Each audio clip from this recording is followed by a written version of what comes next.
Buenos días a todos. ¿Cómo estamos, hermanos, en esta mañana? Bendecidos, amén. Bueno, vamos a continuar, hermanos, en nuestro estudio. Voy a preguntarle a la iglesia, ¿qué libro estamos estudiando?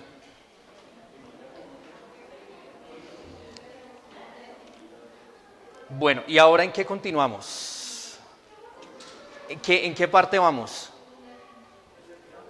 Segunda de Timoteo. Muy bien. Gracias, Elda. Si el Señor lo permite, en esta mañana voy a estar compartiendo tan solo 2 versículos de Segunda de Timoteo, y el objetivo también es poder ver un panorama de lo que es la segunda carta a Timoteo. Entonces mi objetivo, hermanos, es que podamos tener ese entendimiento general de esta segunda carta, ¿sí? Vamos a ver un resumen, vamos a pasar por algunas divisiones del libro para que podamos tener en la mente en qué contexto se escribió Timoteo, por qué se escribió. Cuando uno hace un estudio bíblico, se tiene que hacer varias preguntas: ¿qué, cómo, cuándo, dónde, por qué y para qué fue escrito ese libro? ¿Sí? O fue escrita esa carta, o fue escrito ese mensaje o ese capítulo. Y mi objetivo es que algo nos quede de eso: el qué, cómo, cuándo, dónde, por qué, para qué de esta segunda carta a Timoteo. Vamos a leer los versículos 1 y 2, vamos a ponernos en pie, vamos a leer estos 2 versículos y luego vamos a orar para pedir la dirección de nuestro Dios en esta mañana. Segunda carta a Timoteo, capítulo 1, versículos 1 y 2, dice: Pablo, al unísono, Pablo, apóstol de Jesucristo por la voluntad de Dios, según la promesa de la vida que es a Timoteo, amado hijo, gracia, misericordia y paz de Dios Padre y de Jesucristo nuestro Señor. Señor, en esta mañana venimos delante de tu presencia, Dios, con este corazón, Señor, humillado delante de ti, agradecido, como cantábamos ahorita, porque eres el Cordero de Dios que quita el pecado del mundo. Venimos con un corazón también que reverencia tu nombre. Venimos con un corazón dispuesto también, Señor, a ser instruidos por tu palabra, por tu enseñanza, Señor, por la enseñanza de tu Hijo Jesús, por la enseñanza en general de tu Escritura. Y bueno, Señor, te pido que me ayudes a ser claro, a predicar tu palabra con denuedo, como dice la Escritura. Te pido también por mis hermanos para que puedan recibir, Señor, este alimento que proviene de ti, Señor, como esa dádiva y don perfecto que desciende de lo alto, para que les alimente, Señor, y bueno, quede este conocimiento, pero más que conocimiento, Señor, una vida transformada, Señor, una transformación más que un conocimiento, Señor. Gracias te damos, Señor, en esta mañana, y encomiendo este tiempo en tus manos, en el nombre de tu Hijo Jesucristo. Amén. Bueno, vamos a tomar asiento.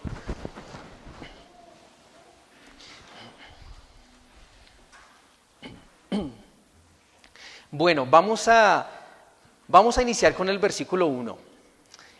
Vamos a ver quién es el autor de esta carta. Como veíamos en la escuela dominical, muchas veces los autores se autentican a sí mismos en las cartas que escriben. Y lo dice el versículo 1. ¿Cómo empieza? Pablo, apóstol de Jesucristo por la voluntad de Dios. Entonces, ¿quién escribió 2 Timoteo? Pablo, ¿cierto? Él fue el autor de esta carta, y dice, y se da un calificativo. ¿Cuál es? Apóstol, ¿cierto? Apóstol de Jesucristo. Entonces Pablo el apóstol escribe 2 de Timoteo. Ahora quiero hacer una pequeña mención, hermanos. Yo sé que ya lo hemos hablado, pero por causa de las personas nuevas lo vamos a repetir nuevamente. Y es respecto al apostolado, ¿sí? Quiero que tengamos presente eso, hermanos. El apostolado, como se referencia en la Biblia en la mayor parte de las veces, cuando se habla de apóstoles, se está refiriendo a los 12 apóstoles o a Pablo, como apóstol a los gentiles. La palabra apóstol de por sí significa emisario o enviado, ¿sí? Es un enviado y se utiliza también para referirse a personas que no son necesariamente los 12 apóstoles o Pablo, ¿sí? Pero la mayoría de las veces hace referencia a los 12 apóstoles o a Pablo. Ahora, ¿cuál era el objetivo de los apóstoles? El objetivo de los apóstoles, ellos tenían una autoridad, tenían una posición y tenían una tarea. Y esa tarea principal y fundamental era poner el fundamento ¿de qué? De la fe, ¿cierto? Las doctrinas básicas, ¿cierto? Ese era el objetivo de los apóstoles, inclusive Pablo. Por eso en 1 Corintios capítulo 3, versículo 10, rápidamente, dice 1 Corintios 3, 10, Pablo dice lo siguiente: conforme a la gracia de Dios que me ha sido dada, yo como perito arquitecto puse ¿qué? El fundamento, y otro edifica encima, pero cada uno mire cómo sobreedifica. Entonces el fundamento ya fue puesto, eso es lo que está diciendo, yo puse el fundamento, lo está diciendo Pablo, ¿cierto? Puse el fundamento de la iglesia. Por esa razón es que nosotros decimos, hermanos, que hoy en día no hay apóstoles, ¿sí? Como los apóstoles de nuestro Señor Jesús, como Pablo. La palabra apóstol se puede utilizar, como les digo, como un emisario o como un enviado. Pero a la luz de la Biblia, cuando se habla de apostolado, se habla de esos primeros hombres que colocaron el fundamento de la iglesia, el fundamento de la fe. Hoy en día, como dice Jaime, está el síndrome de la apostolitis, ¿cierto? Entonces, hombres que se autoproclaman apóstoles de nuestro Señor Jesús, y eso es peligroso porque si se llaman apóstoles de Jesús, pues están atribuyendo también la autoridad que tenía un apóstol, ¿cierto? Milagros, señales, prodigios, y adicional la tarea que era poner el fundamento de la iglesia, pero el fundamento ya fue puesto, la fe ya fue puesta, ¿sí? Por eso a la luz de la Biblia no vemos que estos apóstoles existan hoy en día. Así que si ha escuchado alguna enseñanza del apóstol X, cierre eso, quite ese programa, arrepiéntase. Mentiras, molestando, pero no es bíblico. Ahora, un pequeño detalle adicional: para ser apóstol, para poder ser un verdadero y auténtico apóstol de nuestro Señor Jesús, ¿qué requisitos tenía este hombre que quería ser llamado apóstol o que era apóstol? Según Hechos capítulo 1, versículos 21 al 22, cuando muere Judas, cuando se suicida, y los discípulos tienen que nombrar un nuevo apóstol, ¿cierto?, para que lo reemplace. ¿Cuáles son los requisitos que le ponen ahí? Hechos 1, 21 y 22 dice: es necesario pues que de estos hombres que han estado juntos con nosotros todo el tiempo que el Señor Jesús entraba y salía entre nosotros, ¿cierto? Entonces el primer requisito era que estuviera con ellos, que estaba presente con Jesús mientras entraba y salía, comenzando desde el bautismo de Juan hasta el día en que de entre nosotros fue recibido arriba. Uno sea testigo con nosotros ¿de qué? De su resurrección. Entonces tendría que ser testigo de la resurrección para poder ser apóstol. Ahora, nuestro hermano Pablo fue testigo de la resurrección de nuestro Señor Jesús. Voy a reformular la pregunta. ¿Vio al Señor resucitado? Sí. Bueno, muy bien, perdón, no me hice entender. ¿Sí? ¿Fue enseñado por nuestro Señor Jesús? También fue enseñado por nuestro Señor Jesús, ¿cierto?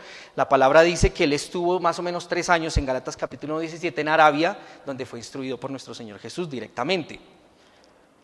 1 Corintios capítulo 15, defendiendo Pablo precisamente su apostolado. 1 Corintios 9. Lo paso muy rápidamente porque esto ya lo hemos hablado, hermanos, y es tan solo una mención. Y si tienen más dudas podemos charlar al final. 1 Corintios 9, 1. Dice: no soy apóstol, hablando Pablo, ¿No soy libre? ¿No he visto a Jesús, el Señor nuestro? ¿Sí? Y él más adelante también en 1 Corintios dice que Jesús se le apareció a nuestro Señor, a nuestro hermano Pablo también, ¿cierto? Dice que como a un abortivo, ¿cierto? Después de haber aparecido a muchos hermanos, a los apóstoles, después apareció a Pablo. Entonces por eso Pablo, volviendo a 1 de Timoteo, se llama así apóstol, porque cumplió con los requisitos de ser apóstol, ¿sí? Que hoy en día ninguno puede cumplir. Además de que la tarea también, que el objetivo de ser apóstol ya es eso, esa tarea, poner el fundamento. Se me perdió Timoteo aquí, ya. Dice Pablo apóstol, versículo 1, Pablo apóstol de Jesucristo, ¿por voluntad de quién? De Dios.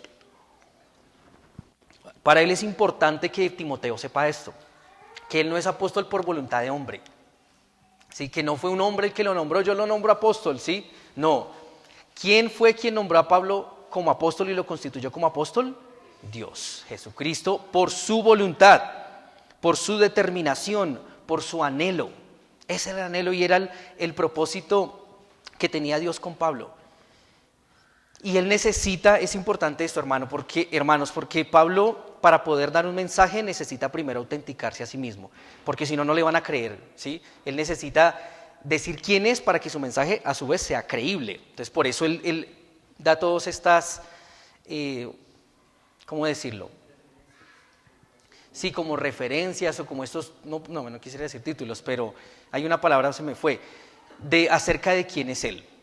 Apóstol de Jesucristo por la voluntad de Dios, por la voluntad de Dios. En Hechos capítulo 26, versículos 16 al 18, Pablo presentando su defensa y bueno, hablando ante Agripa, si no estoy mal, el rey Agripa, habla un poco de su conversión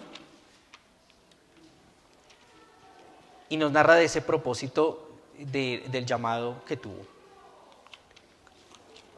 Hechos capítulo 26, versículos 16 y 18.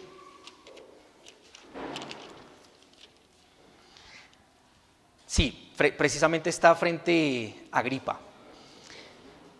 Versículo 16 dice, pero levántate y ponte sobre tus pies, porque para esto he aparecido a ti, para ponerte por ministro y testigo de las cosas que has visto y de aquellas en que me apareceré a ti, librándote de tu pueblo y de los gentiles a quienes ahora te envío. Entonces Pablo era apóstol ¿a quiénes? A los gentiles. Él tenía esa misión especial a los gentiles, ¿sí? Los apóstoles de nuestro Jesús tenían su misión con los judíos, pero Pablo fue específicamente a los gentiles. No quiere decir que él no haya predicado a judíos, porque también lo hizo, pero su llamado fue a los gentiles. Versículo 18, para que abra sus ojos, para que se conviertan de las tinieblas a la luz y de la potestad de Satanás a Dios, para que reciban por la fe que es en mí perdón de pecados y herencia entre los santificados. Sí, esa fue la misión, el llamado de Pablo de parte de nuestro Señor Jesús. Seres enviado ¿a qué? A predicar la palabra, a enseñar acerca de la fe en Jesús, del perdón de pecados, para abrir los ojos, ¿cierto?, de las personas para que se conviertan de una condición en la que se encuentran, que es tinieblas, y puedan pasar a la condición y al nuevo reino que Jesús ofrece, que es el reino de la luz. Pasar del dominio de Satanás al reino de Dios y al gobierno de Dios, a los gentiles. Muy bien, volvamos a Timoteo, segunda de Timoteo. Entonces, ¿el autor quién es? Pablo, ¿cierto? Pablo, apóstol de Jesucristo, por la voluntad de Dios, según la promesa de la vida en Cristo Jesús. Me encanta esta parte. Según la promesa de la vida que es en Cristo Jesús. O sea, si Pablo predicaba y si Pablo fue llamado, fue conforme ¿a quién? Conforme a un evangelio que es de vida, ¿cierto? Según a una promesa de la vida, porque hay una promesa de la vida, ¿sí? Y esa es la promesa que nosotros aguardamos, ¿sí? Nosotros no aguardamos, no sé, por eso en 1 Corintios cuando Pablo habla de la resurrección, habla de que si nosotros esperamos en Jesús o somos cristianos o seguidores de Jesús, porque esperamos cosas en este mundo, somos los más dignos de lástima y de conmiseración, porque es que nuestra esperanza y la promesa que Dios nos da no es terrenal, no es temporal, ¿sí? Sino la promesa que nos da es una vida eterna, ¿sí? Esa es la esperanza que tenemos en Cristo Jesús. Vida porque estábamos, como dice Efesios capítulo 2, versículo 1, y Él nos dio vida cuando estábamos, ¿qué? Muertos en nuestros delitos y pecados. Siguiendo la corriente de este mundo, dice la palabra ahí en Efesios, conforme al príncipe de la potestad del aire, ¿cierto? A Satanás, el espíritu que opera en los hijos de desobediencia. Esa es la condición del creyente, no, de la persona sin Cristo, muerta espiritualmente. ¿Sí? ¿Qué quiere decir muerte? Separación. Por eso la palabra dice, por cuanto todos pecaron, están destituidos de la gloria de Dios, están alejados de Dios. ¿Sí? También dice en Romanos 6:23, porque la paga del pecado es ¿qué? Muerte. Mala dádiva de Dios es vida eterna en Cristo Jesús, Señor nuestro. Entonces, el que está sin Cristo está pagando las consecuencias de su pecado, que es estar alejado de Dios. Y está muerto. Y está presentemente muerto y estará eternamente muerto a menos de que la vida entre a su vida, ¿sí? Llegue a Él. Y eso es lo que hace Jesús. Él dice la palabra si no estoy mal, en Hebreos capítulo 4, que Jesús vino para destruir al que tenía el imperio de la muerte. Jesús vino para morir, para destruir al que tenía el imperio de la muerte, que es el diablo, ¿cierto? Y acabar con la esclavitud. Y bueno, habla de la esclavitud que tiene el hombre de Satanás y del pecado. Así que eso es lo que nosotros anunciamos, hermano. Esa es nuestra promesa, esa es la promesa que Dios nos ha dado y esa es la esperanza que tenemos, que estábamos muertos, separados de Dios y ahora ha venido la vida a nosotros. Y la tenemos porque estamos en Jesús. ¿Sí? Y la Biblia lo dice, el que tiene al Hijo tiene la vida, pero el que no tiene al Hijo no tiene la vida, ¿cierto? No tiene la vida. En Juan, cuando habla de Jesús, dice que vino al mundo y Él era la luz, Él era la vida estaba en Él y Él era la luz de los hombres. Esa es nuestra esperanza, hermanos, que tengamos vida eterna, ¿sí? No es, que Dios me dé riquezas, que Dios me dé fama, que Dios me dé gloria, que Dios me dé dinero, esa no es nuestra esperanza, hermanos. Si bien el Señor es bueno y nos bendice mientras estamos aquí en la tierra, según su voluntad, nuestra mayor esperanza es vivir eternamente, ¿sí? Y esa promesa es firme y la tenemos segura en Cristo Jesús, como lo dijo Pablo. Y Pablo quería que Timoteo entendiera eso, que entendiera que su promesa y la promesa que tienes que esperar de Jesús es la vida eterna y la hallas en Jesús nomás. Muy bien. Voy a darles ahora, hermanos, un poquitico de contexto. Estamos aprendiendo, estamos dando un panorama de 2 Timoteo, ¿cierto? El autor Pablo. Contexto histórico, ¿cuándo fue escrita esta carta? Fue más o menos en el año 67 después de Cristo. 67 después de Cristo, y había un emperador muy malo que estaba en este tiempo, muy conocido. ¿Saben quién es? Emperador romano. Nerón, exactamente, Nerón. Nerón era era el emperador de Roma en este tiempo, y él había iniciado una gran persecución contra los creyentes. ¿A causa de qué? Hubo un gran incendio, ¿recuerdan? Un gran incendio en Roma, ¿y a quién le atribuyó este incendio Nerón? A los cristianos, ¿sí? Entonces fueron los cristianos, y a raíz de eso empieza una gran persecución, y Pablo se encuentra en prisión. Vamos a ver versículos 1:8 y 1:16. Pablo dice, por tanto no te avergüences de dar testimonio de nuestro Señor, ni de mí. ¿Qué característica da? Preso suyo, sino participa en las aflicciones por el Evangelio según el poder de Dios. Versículo 16. Tenga el Señor misericordia de la casa de Onesíforo, porque muchas veces me confortó y no se avergonzó ¿de qué? De mis cadenas, ¿sí? Pablo estaba encadenado. Estamos entendiendo un poco el contexto en el cual se escribe esta segunda carta a Timoteo. Ahora, hago una mención rápida. Pablo, según los historiadores teólogos, estuvo en Roma en prisión encadenado 2 veces, ¿sí?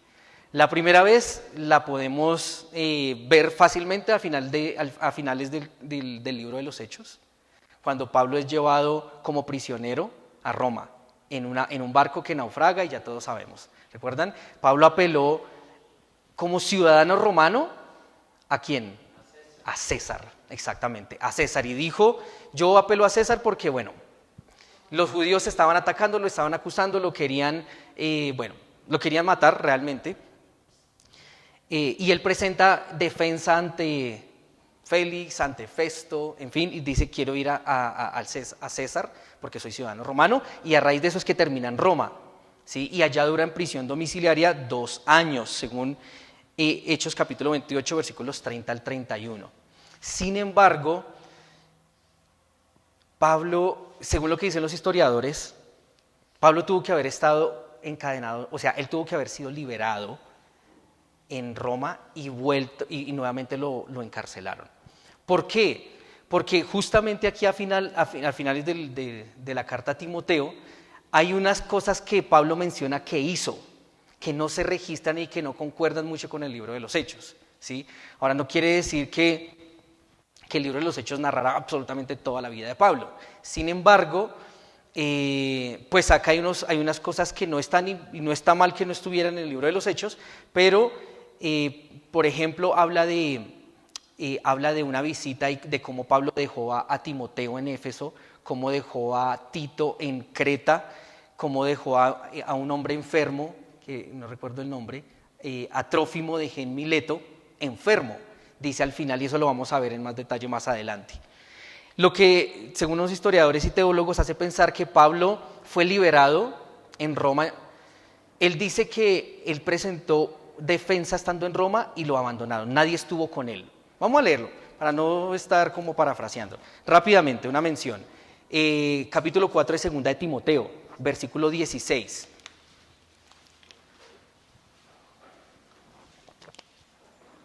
Todo este contexto lo doy también por causa de los que de pronto ya estamos un poquitico más avanzados en el conocimiento del Señor, y bueno, estos datos son interesantes.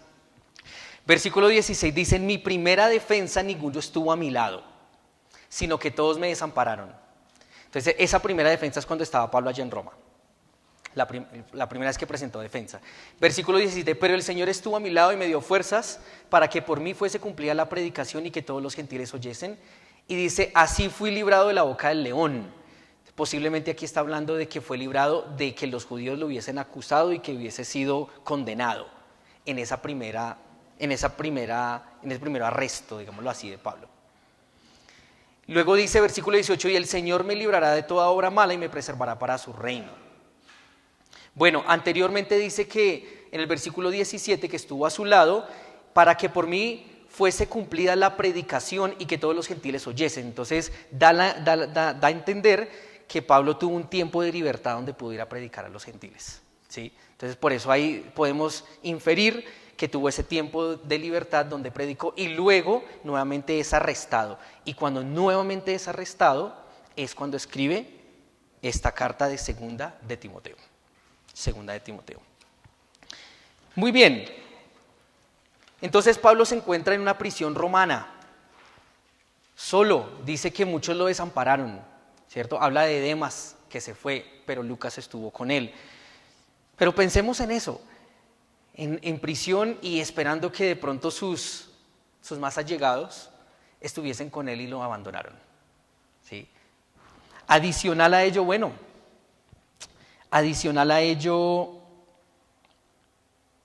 se acercaba el invierno, él le dice a Timoteo que le traiga un capote, si recuerdan más o menos, le dice, trae mi capote, lo dice ahí en el versículo 12, si no estoy mal. ¿Qué más podemos ver? ¿Cómo estaba Pablo en este momento? Se acercaba el invierno, versículo 13, 4:13, algo muy bonito de Pablo. Dice, trae cuando vengas el capote que dejé en Troas, como les decía, en casa de Carpo, y los libros, mayormente los pergaminos. Pablo quería estudiar hasta el final de sus días la palabra de Dios. Sí, le dice, tráeme los pergaminos. Tremendo ejemplo de Pablo. Versículo 6 del mismo capítulo 4. Porque yo ya estoy para ser, ¿qué? Sacrificado, ¿sí? Derramado en libación. Y el tiempo de mi partida está cercano. Pablo presentía que ¿qué venía? Su muerte, ¿sí? O sea, él ya sabía, él dijo, no, ya, yo de aquí ya no paso, ¿sí? Ya se acerca mi muerte, y por eso dice, he peleado la buena batalla, he acabado la carrera, he guardado la fe, por lo demás me espera la corona de justicia que Jesús me tiene reservada, ¿sí? Entonces, ese es el contexto. Pablo un poco solo, un poco, bueno, en prisión, y como ya con ese miedo de mi vida ya va a terminar. Y allí escribe esta carta de Segunda de Timoteo. Esta carta de Segunda de Timoteo son como esas últimas palabras de Pablo, ¿sí? Es como ese testamento de Pablo, ¿sí? Es como eso último que le dice a su amado discípulo Timoteo. Ahora, según los historiadores, Pablo murió decapitado entre más o menos 67 y 68 después de Cristo, lo dice Eusebio, decapitado en la vía Ostia, en Roma, probablemente al mismo tiempo que Pedro. Y Pablo ya está al final de su carrera, en la recta final, ya está en la recta final. Ahora pensemos, hermanos, si usted supiera que se va a morir, yo me ponía a pensar eso, si uno supiera que se va a morir pronto, ¿qué palabras uno pronunciaría? ¿Qué palabras diría uno? A sus familiares, a sus amigos, a la iglesia, ¿sí? No sé, yo me ponía a pensar y yo decía, bueno, yo diría palabras, yo diría cosas que realmente tuvieron un significado para mi vida, que realmente me impactaron, que realmente tuvieron fruto, ¿sí? No diría, uy, no, las últimas palabras que le voy a dejar a mi hija es cómprate el último iPhone, ¿sí? O ponte la ropa de marca. Yo eso no le diría a una persona antes de mi partida, yo le diría cosas que realmente llenaron mi vida y sobre todo cosas que sé que tuvieron y que tendrán un fruto eterno. Entonces quiero que nos metamos en ese contexto porque Pablo va a dar sus últimas palabras, un siervo que gastó su vida entera en Cristo. Bueno, desde su conversión en Cristo hasta el final, que hasta el final quería seguir leyendo la Biblia, leyendo los pergaminos, que estaba con frío, que estaba en prisión, que sabía que iba a morir. Unas palabras verdaderamente sentidas a su amado Timoteo. Vamos a ver el versículo 2, el destinatario. Entonces ya vimos el contexto, ya vimos el autor, vamos a ver el destinatario. A ver si, ¿cuál es el destinatario? Uy, están volando aquí en la iglesia. ¡Qué pilera! A Timoteo, amado hijo. Gracia, misericordia y paz de Dios Padre y de Jesucristo, nuestro Señor. ¿Sí? Entonces lo primero que le dice es, amado hijo. ¿Sí? Un afecto, un calor, una cercanía a su discípulo amado. En el original es amor agape. Es agapado, agapetos, que viene de amor agape. ¿Sí? Y más adelante vamos a ver que incluso Pablo dice que él deseaba verlo porque se acordaba de sus lágrimas y que se acordaba de él día y noche cuando oraba. Esa profunda relación que tenía Pablo y Timoteo. Y le da 3 ingredientes que necesita el creyente en su vida. Le dice, amado hijo, gracia, misericordia y paz, que es un saludo muy común en las cartas paulinas. La gracia de Dios, estos son 3 ingredientes que su hijo amado Timoteo necesitaba y que nosotros también necesitamos en nuestra vida. 1, la gracia de Dios. ¿Qué es la gracia de Dios? Ese favor de Dios en nuestra vida, ese favor inmerecido. Obviamente, primeramente la salvación. La misericordia, que es esa compasión de Dios que no le da al creyente lo que se merece. Dios es misericordioso y compasivo. Y la paz, que guarda nuestra mente, nuestro corazón para vivir una vida gozosa y confiada. La paz de Dios. Ese es el saludo. Ahora, el tema principal, bueno, es el destinatario, Timoteo. El tema principal, pónganme atención, ¿cuál es el tema principal de Segunda de Timoteo? Un llamado a la fidelidad como soldado de Cristo.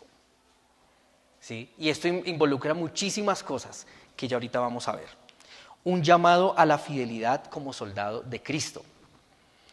Como soldados de Dios, ¿somos llamados a ser fieles? Claro que sí, somos llamados a ser fieles y eso lo vamos a ver Y la pregunta que quiero que nos llevemos en esta mañana para iniciar también un poco este panorama es, evaluémonos si somos siervos fieles de Dios. ¿Sí? En Mateo capítulo 25, versículo 23, cuando nuestro Señor Jesús habla de la parábola de los talentos, habla de los que fueron diligentes en su trabajo, le dice, buen siervo, fiel. ¿Sí? En lo poco has sido fiel, en lo mucho te pondré, entra en el gozo de tu Señor. Y todos quisiéramos que un día Dios nos dijera, siervo fiel, ¿o no? ¿Amén? Yo creo que todos tenemos ese anhelo de que partimos de acá y cuando nos presentemos delante de nuestro Señor, Él nos dé la bienvenida diciéndonos, buen siervo fiel. Ese es nuestro anhelo, o es mi anhelo, y espero que sea el anhelo de ustedes. Por eso quiero que veamos 4 principios, hermanos, 4 principios para ser soldados fieles de Dios. 4 principios para ser soldados fieles de Dios. Ahora, no me voy a extender mucho, voy a dar tan solo un panorama de 2 Timoteo, pero las divisiones del libro, bueno, nos habla de un saludo, como ya lo vimos, una expresión de agradecimiento, un llamado, el llamado del soldado, el carácter del soldado, la precaución del soldado, el encargo del soldado, el consuelo y los saludos finales. Pero vamos a ver, nos vamos a enfocar, extraje 4 principios de estas divisiones. 4 principios. Cuando yo leía esta carta, hermanos, me asombraba uno de que Timoteo, siendo un pastor que ya llevaba un buen tiempo en la fe, que Pablo amaba porque él dice que no tenía a ninguno del mismo ánimo. ¿Recuerdan en Filipenses? Que se interesara tanto por vosotros. O sea, era un hombre fiel, trabajaba fuerte, ¿cierto?, en el Evangelio, pero a pesar de eso, cayó en desánimo, se dejó de pronto vencer por el temor, ¿sí? Se dejó vencer por el temor. Había tanta oposición por los falsos maestros y por el mundo, que eso lo llevó a que Timoteo descuidara su don. Y eso lo llevó a que se dejara amedrentar y se dejara vencer en muchos aspectos por el temor y por la vergüenza de servir a Dios. Y yo creo que eso tal vez en algún punto nos ha pasado en nuestra vida, ¿sí? Que tal vez nos hemos desanimado por la oposición, ¿sí? Ya sea de parte del mundo, ya sea de parte incluso de la misma iglesia, ¿sí? O de falsos maestros, etc. Yo le hago la pregunta, ¿se ha sentido usted alguna vez desanimado en el cristianismo? ¿Sí? Tal vez ha venido oposición, el mundo, la presión, el trabajo, en general. Creo que sí, y todos hemos pasado por esas situaciones, ¿no? Por momentos de desánimo, en los cuales tal vez hemos menguado y saben, cuando vienen esos momentos de desánimo es cuando uno más empieza como a alejar de Dios, como a menguar un poco su servicio a Dios, su pasión por Dios, su amor por Dios. Le damos cabida al temor y le damos cabida también a la vergüenza. Entonces ya me da pena hablar de Dios, ya no quiero compartir mi fe. Y permitimos esas cosas en nuestra vida. Ese es el contexto de Timoteo, ¿sí? Se había caído en eso. Y por eso Pablo le dice en el versículo, y lo vamos a ver de hoy en 8, aviva el fuego del don de Dios que hay en ti. Versículo 7, porque no nos ha dado Dios espíritu de cobardía, sino de poder, de amor y de dominio propio. Así que esta es una carta para animarnos. Si tal vez hemos permitido que el mundo nos aplaque un poco, nos apague un poco, bueno, el Señor hoy nos quiere hablar de cómo llegar a ser esos siervos fieles para que eso no continúe en nuestra vida, para que el Señor avive en nosotros ese don y ese propósito y esa misión que nos ha dado. Entonces el primer principio para ser un soldado fiel a Dios es no avergonzarse de su Señor, según lo que vemos allí. Capítulo 1, versículos 8 y 9. Por tanto, ¿qué dice? No te avergüences de dar testimonio de nuestro Señor, ni de mí preso suyo, sino participa de las aflicciones por el evangelio según el poder de Dios. Lo primero es, no se avergüence del Señor Jesús. Yo creo que nosotros muchas veces decimos, no, yo me iría hasta la muerte por el Señor Jesús. Yo me entrego, me sacrifico, me inmolo por el Señor Jesús. Pero a la hora del té, hermanos, nosotros vivimos en constante vergüenza muchas veces del Señor, porque nos da vergüenza compartir el evangelio. Seamos sinceros. Dios nos ha llamado a ser luz, y la Biblia habla que una lámpara no se coloca debajo de una cama, sino se coloca en una repisa donde todos la pueden ver. Y nosotros donde vayamos debemos ser ¿qué? Luz. Pero la realidad, hermanos, es que no lo somos muchas veces. Nos da vergüenza. Nos da vergüenza compartir un tratado, nos da vergüenza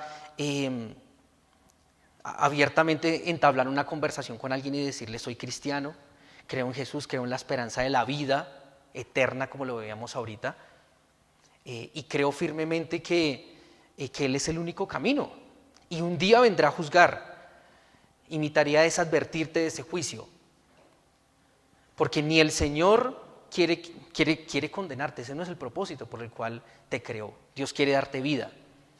Y debemos tener esa valentía de poder hacerlo. Pero nos sucede constantemente en nuestra vida, hermanos, que nos da vergüenza y debemos aceptarlo. ¿Sí? Nos avergonzamos muchas veces. ¿Por qué? Porque cuando uno se arriesga a compartir el evangelio, ¿vienen qué? Viene oposición muchas veces, viene aflicción. Y no estamos dispuestos a sufrir esa aflicción por Jesús. Uy, no, es que qué tal que me diga, ay, fanático, religioso, loco, exagerado, no sé, de ahí para arriba, muchas cosas, ¿verdad? Entonces Pablo le dice, no te avergüences. Y nos dice nosotros, no nos avergoncemos del Señor. Participemos, hagamos parte de esas aflicciones por el evangelio. Tenemos que estar dispuestos a recibir esa posición y afligirnos si se trata de compartir el evangelio. No nos dejemos llenar de temores. Lo que Pablo le está diciendo es no te dejes llenar de temores, sino, lucha, soporta. Y él da un ejemplo, versículo 15 del capítulo 1.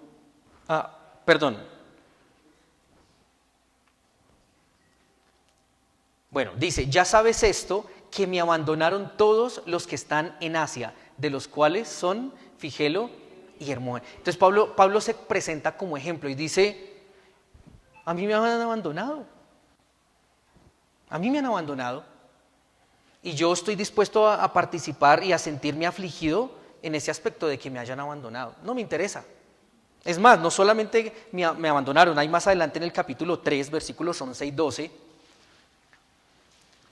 dice Pablo, persecuciones, padecimientos, como los que me sobrevinieron en Antioquía, en Iconio, en Listra, persecuciones que he sufrido y de todas me ha librado. El Señor Pablo estuvo a punto de que lo mataran. ¿Recuerdan que lo sacaron de Listra arrastrado y pensando que ya estaba muerto? Porque estaba moreteado, golpeado, lacerado, vuelto nada, apedreado. Y Pablo dice, y yo sigo firme. Él se presenta como ejemplo, y yo sigo firme. Me abandonaron, casi me matan. Pablo está diciendo, si tú no enfrentas las aflicciones por ser cristiano, si no estás dispuesto a afrontarlas, eres cobarde. No eres un soldado del Señor, sino un cobarde del Señor. Eres cobarde. A mí me impacta eso, hermanos, porque el Señor no quiere que nosotros vivamos como cobardes, ¿sí? Como cristianos cobardes. Por eso vuelvo y repito, y lo dice Pablo, porque no nos ha dado espíritu de cobardía. ¿Sí? Nosotros no tenemos un espíritu de cobardía. Nosotros no podemos ser cobardes, sino de poder, de amor y de dominio propio. ¿Sí? Y el mismo espíritu que estaba en Pablo estaba en Timoteo y está en nosotros también. Está también en nosotros. Pero miren este detalle tan interesante. Participa, versículo 8, participa de las aflicciones por el Evangelio según el poder de Dios. O sea, es conforme al poder de Dios. O sea, uno no sufre conforme a sus fuerzas. Uno no participa de las aflicciones conforme a sus fuerzas, sino que es según el poder de Dios. Finalmente el poder de Dios es el que nos va a dar la fuerza, la fortaleza para poder asumir esas aflicciones y esa oposición. ¿Sí? En el capítulo 4, versículos 16 y 18, que ya lo leímos, vamos a estar así, de aquí para allá para acá, en toda la carta. En mi primera defensa ninguno estuvo a mi lado, sino que todos me desampararon. No les sea tomado en cuenta. ¿Pero qué? Pero el Señor estuvo a mi lado. ¿Sí? Eso es lo que está diciendo Pablo. El Señor estuvo a mi lado. ¿Y me dio qué? Fuerzas. En el versículo 18 que dice, perdón, me adelanté. Fuerza para que en mí fuese la predicación y que todos los gentiles oyesen. Y así fui ¿qué? Librado. ¿Sí? Entonces, Pablo lo habían abandonado, casi lo matan, pero el Señor estaba con él, el Señor lo fortaleció, ¿y qué más? Y lo libró. Entonces, cuando uno participa de las aflicciones, participar de las aflicciones en el Señor, ¿cómo es que dice el versículo? Participar de las aflicciones según el poder de Dios es, mientras yo estoy en esa aflicción, estoy confiado de que el Señor está conmigo. Estoy confiado de que el Señor me puede librar. Y estoy confiado de que el Señor me puede fortalecer, me va a fortalecer en esos momentos. ¿Sí? No estoy confiando en mí, no estoy diciendo yo puedo, no sé qué. No, mi fe está en Dios, en la protección de Dios y en el cuidado y en la guía de Dios. Y así yo voy a poder participar de esas aflicciones y salir, y el Señor ganar esa batalla por mí.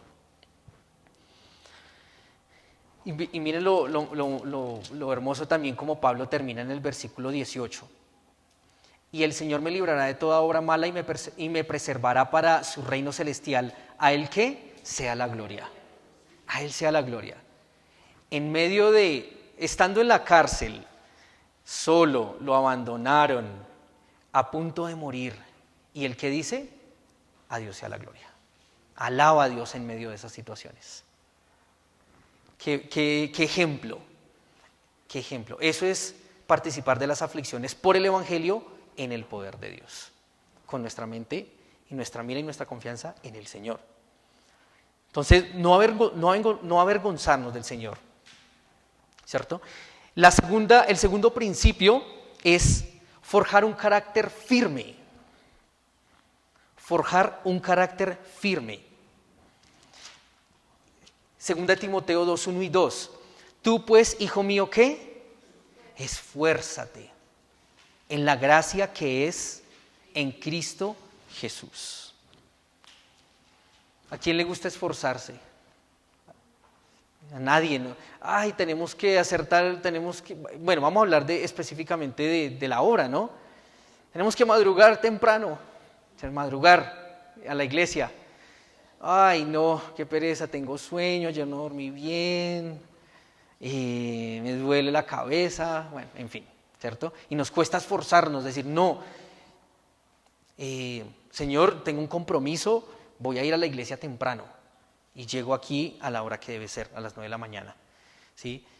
Vamos a ir a evangelizar, no, es que no, me da miedo, no sé qué, tengo cosas que hacer, en fin, y no estoy juzgando a los hermanos, porque yo también lo he hecho. Yo también muchas veces he sacado tal vez excusas o cosas y no me he esforzado como Dios quiere que me esfuerce, ¿sí? Pero si queremos ser fieles, debemos ¿qué? Ser esforzados, debemos ser fuertes. Y Pablo le dice, esfuérzate en la gracia que es en Cristo Jesús. Finalmente no, yo soy fuerte en mis fuerzas, sino que la fuerza proviene de una relación con Cristo. La fuerza proviene de yo estar con Él, de estar en su presencia, de acercarme a Él todos los días. En eso está. Entonces le dice Pablo a Timoteo, esfuérzate. Eso habla de tener un carácter firme. Pero también habla de disciplina. Disciplina. Vamos a seguir leyendo. Vamos a ver estos versículos 5 al 7. Y también el que lucha como atleta no es coronado, sino lucha legítimamente. El labrador, para participar de los frutos, debe trabajar primero. Considera lo que te digo y el Señor te dé entendimiento en todo. Entonces habla de disciplinas. ¿Te consideras una persona disciplinada en la fe, querido hermano? ¿Sí? Dice la palabra, no se enredan los negocios de la vida. Bueno, vamos a verlo por donde dice, el que lucha como atleta no es coronado, sino lucha legítimamente. Cuando habla de luchar legítimamente, habla de correr esa carrera correctamente, ¿sí? Según los parámetros y las normas correctas. ¿Y cuáles son los parámetros y las normas correctas para nosotros? ¿En dónde las encontramos? En la Biblia. ¿Sí? Entonces una persona disciplinada es una persona que hace de la Biblia su manual y no se mueve de allí. Lo que hace es porque,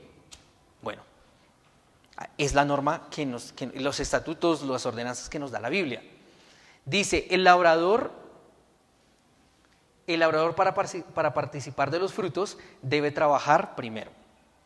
Entonces habla de trabajar con diligencia, ¿sí? Un labrador, una persona, un agricultor, trabaja con mucha paciencia y no ve los frutos inmediatamente, sino que tiene que esperar más adelante a que por fin brote esa semilla y se den frutos. Entonces habla de constancia, habla de paciencia y habla también de diligencia. Estas son características de una persona disciplinada. Y creo que la otra parte está en el versículo 4. Ninguno que milita se enreda en los negocios de la vida, a fin de agradar a aquel que lo tomó por soldado. Entonces, un hombre fiel a Dios, disciplinado, con un carácter firme, no se enreda en los negocios de la vida, ¿sí? No se, ¿cómo podríamos decirlo? Si no se deja atrapar y llevar y absorber de las cosas seculares, sino que su prioridad es el llamado a Dios. Su prioridad es estar dedicado a Dios y a la tarea que Él le ha encomendado. Esto habla de una persona disciplinada. Entonces, ¿cuál es el primer principio? No avergonzarse, su Señor. El segundo principio,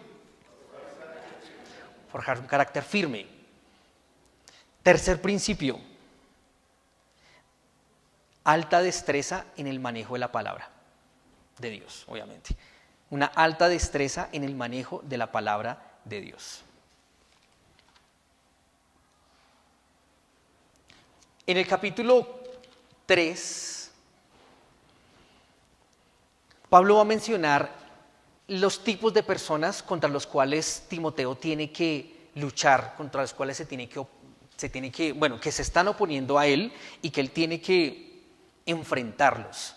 Y dice, también debes saber esto, que en los postreros días, vendrán tiempos peligrosos, porque habrán hombres amadores de sí mismos, avaros, vanagloriosos, soberbios, blasfemos, desobedientes a los padres, ingratos, impíos, sin afecto natural, implacables, calumniadores, intemperantes, crueles, aborrecedores de lo bueno, traidores, impetuosos, infatuados, amadores de los deleites más que de Dios, que tendrán apariencia de piedad, pero negarán la eficacia de ella. A estos evita.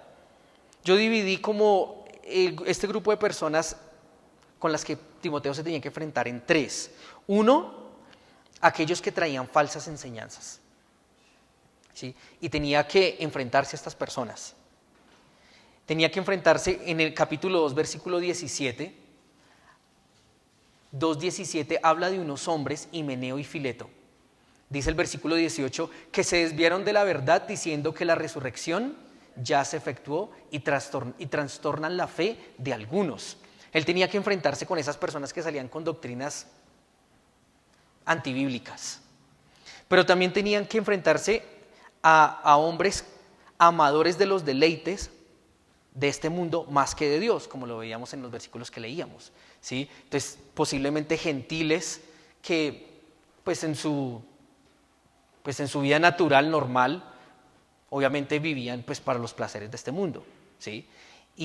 Tal vez Timoteo tenía que enfrentarse con esas personas y no dejarse como atraer. Por eso le dice en el capítulo 2, versículo 22, huye ¿de qué? De las pasiones juveniles, ¿sí? Y sigue la justicia, la fe, la paz, el amor con los que de corazón limpio invocan el nombre del Señor, invocan al Señor.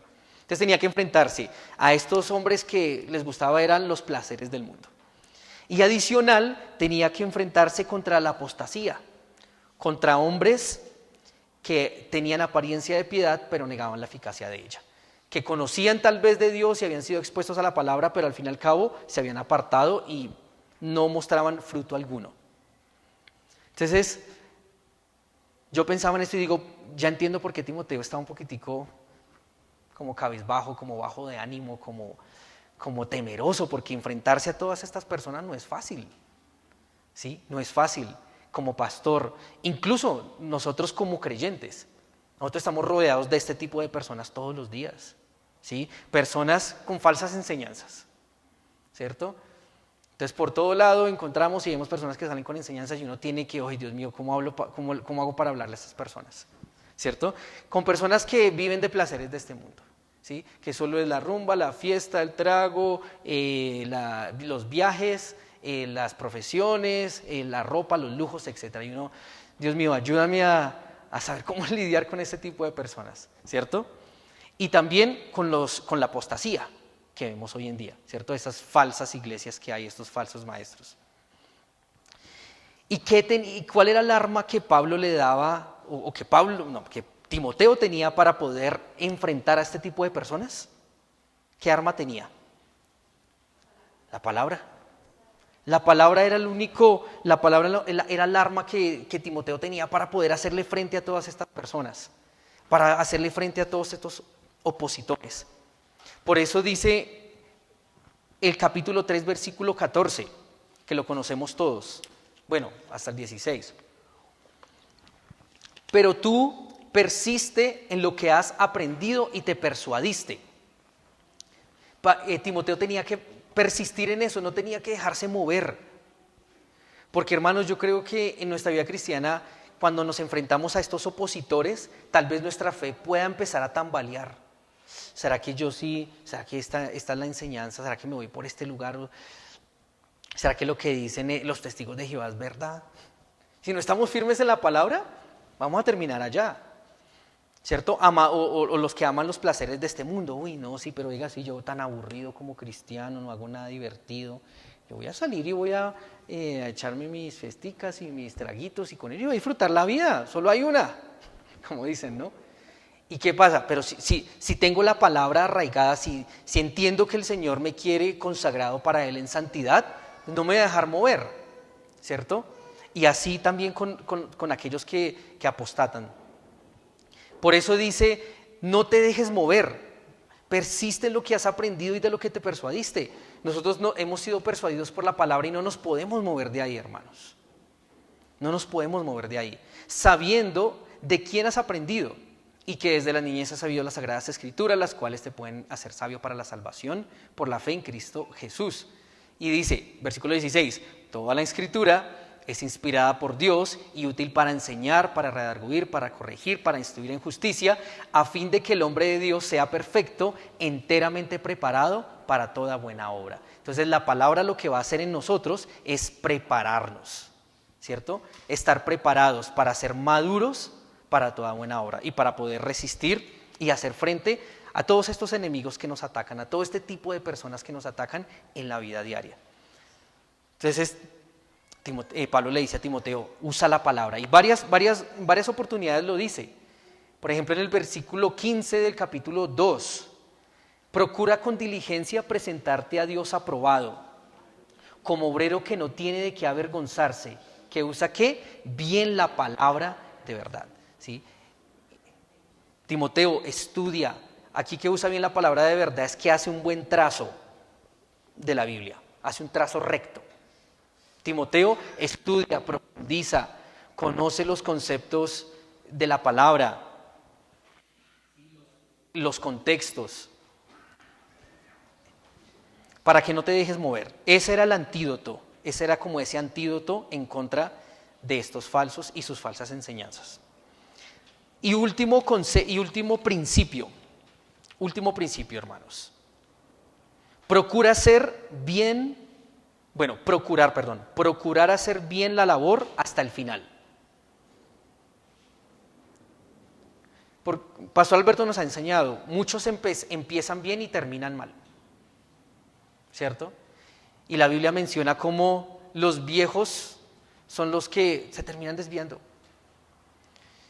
Yo le tengo un poco de temor a eso, porque, ahorita uno está muy animado en el Señor, ¿sí? Trabajando, sirviéndole, esforzándose, pero no es solo ahorita, es todo hasta el final de la carrera, hasta el final de la labor, ¿sí? Como dicen por ahí coloquialmente, morir con las botas puestas. Procurar hacer el bien hasta el final. Allí lo dice Pablo en capítulo 4, versículos 6 al 8. Pablo dice, porque yo ya estoy para ser sacrificado y el tiempo de mi partida está cercano. He peleado la buena batalla, he acabado la carrera, he guardado la fe. Por lo demás me está guardada la corona de justicia, la cual me dará el Señor, juez justo, en aquel día, y no solo a mí, sino también a todos los que aman su venida. Entonces, para ser un siervo de Dios fiel, debemos estar pensando, es que nuestra vida entera está para el Señor. No es como solamente ahorita o mientras este tiempo, no, sino que uno ya debe proyectarse, hasta que me muera voy a estar sirviéndole al Señor. Hasta lo último, hasta que el Señor me lo permita, hasta el último respiro, que pueda yo estar sirviéndole a Dios. Y tener eso en mente, pensar en que mi vida va a ser así, eso me va a ayudar también a vivir así y a ser un siervo fiel. Un siervo fiel, un buen soldado de Cristo. Eclesiastés capítulo 11, sé que este versículo aplica, lo dice literal el autor, a los jóvenes, pero lo habla a cualquier creyente finalmente.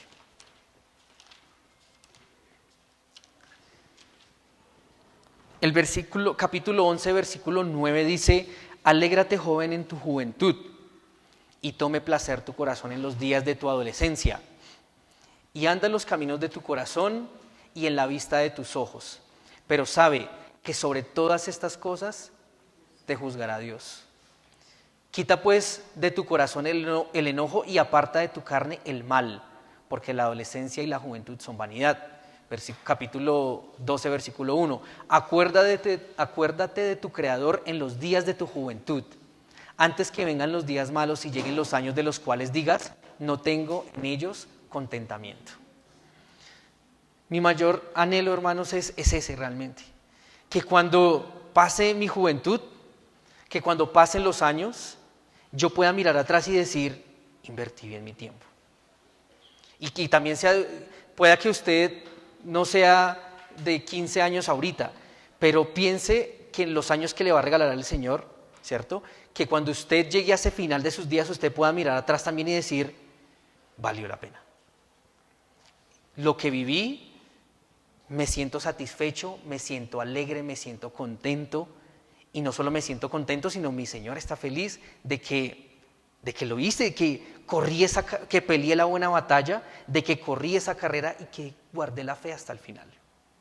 Y ya lo demás, lo mejor, empieza desde la muerte, que ya es ese reino celestial, como lo dice Pablo también al final en el capítulo 4.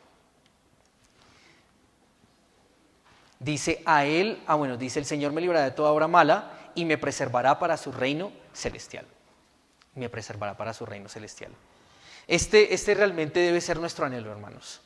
Que cuando llegue ese día final, podamos mirar atrás y estar contentos. Y no decir, ¿yo por qué? Yo debía haber estudiado la Biblia. ¿Ya para qué?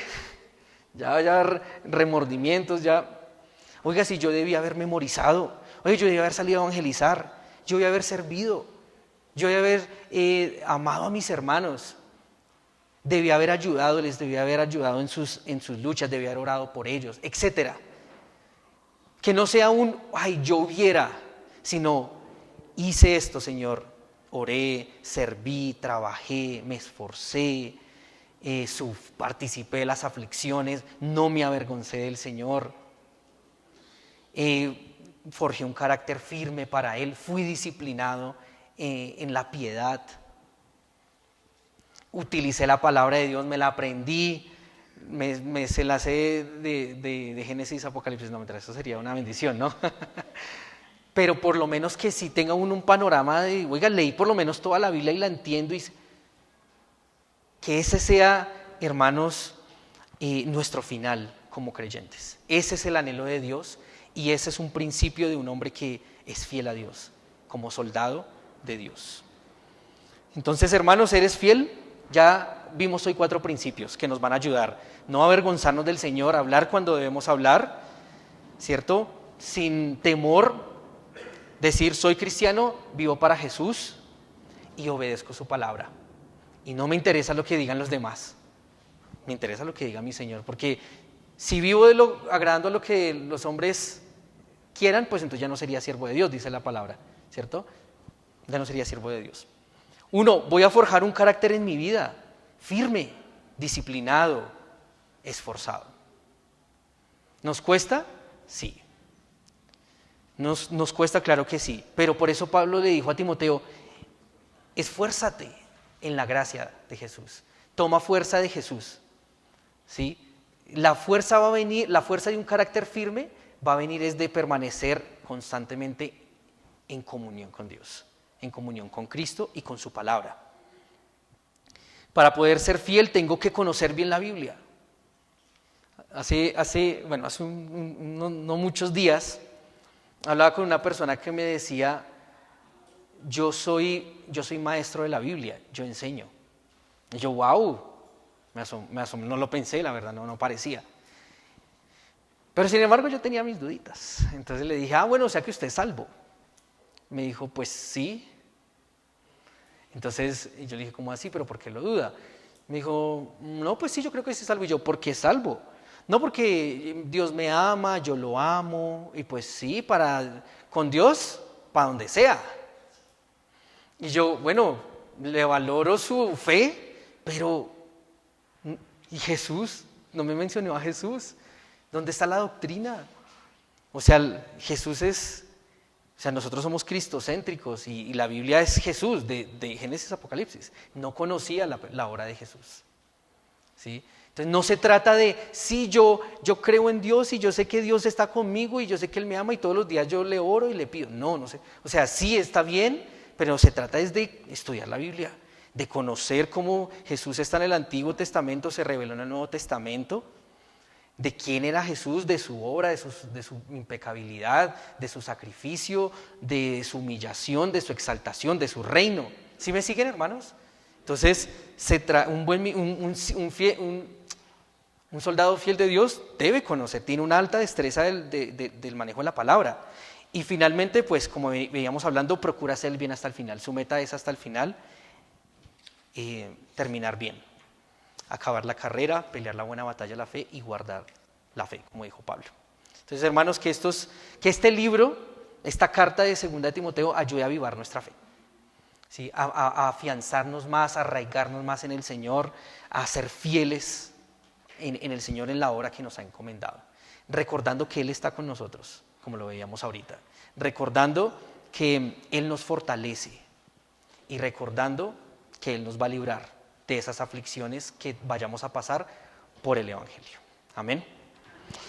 Gracias, bendito Dios, por tu palabra, por este panorama, Señor, de 2 de Timoteo.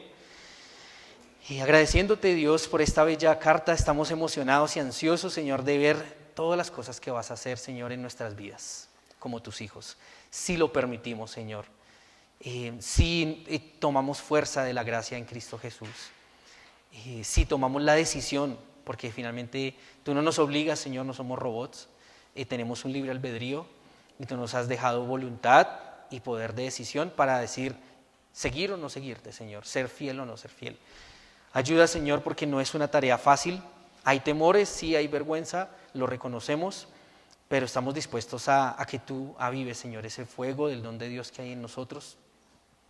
Estamos dispuestos, Señor, a a mejorar nuestra relación, a renovar nuestro compromiso contigo para continuar esta carrera a la cual nos has llamado. Gracias por tu palabra, Señor, nos encomendamos a ti, en el precioso nombre de tu Hijo Jesús. Amén.